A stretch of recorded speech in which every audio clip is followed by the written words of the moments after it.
सत्य की खोज। भगवान बुद्ध के कई अनमोल वचन हैं जो अध्यात्म और जीवन के गहरे सत्य को उजागर करते हैं। आइए एक कहानी के माध्यम से उनके कुछ प्रमुख वचनों को समझते हैं। एक बार की बात है, एक युवक जिसका नाम राहुल था, भगवान बुद्ध के पास आया। वह जीवन के अर्थ और सत्य की खोज में था। उसने बुद्ध से पूछा, भगवान, जीवन का असली अर्थ क्या है और हम कैसे शांति और संतोष पा सकते हैं?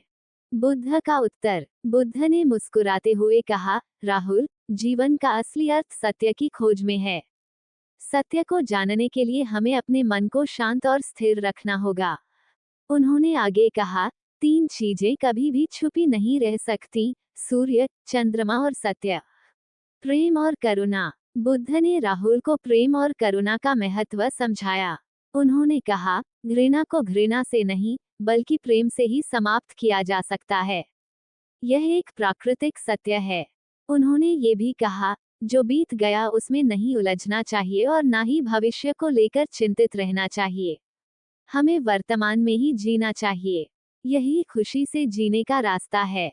स्वयं पर विजय। बुद्ध ने राहुल को स्वयं पर विजय प्राप्त करने की शिक्षा दी।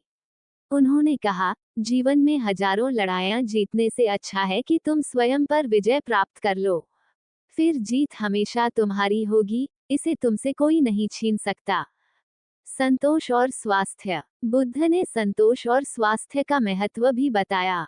उन्होंने कहा, संतोष सबसे बड़ा धन है, वफादारी सबसे बड़ा संबंध है और स्वास्थ्य सबसे बड़ा उपहार है। राहुल का परिवर्तन। राहुल ने बुद्ध के वचनों को अपने जीवन में उतार लिया। उसने अपने मन को शांत और स्थिर रखा, प्रेम और करुणा का पालन किया और स्वयं पर विजय प्राप्त करने की कोशिश की। धीरे धीरे राहुल ने शांति और संतोष पा लिया। इस कहानी से हमें ये सीख मिलती है कि सत्य की खोज, प्रेम और करुणा, स्वयं पर विजय और संतोष और स्वास्थ्य का महत्व हमारे जीवन में बहुत बड़ा है। भगवान बुद्ध के ये वचन हमें एक सार्थक और शांतिपूर्ण जीवन जीने की प्रेरणा देते हैं।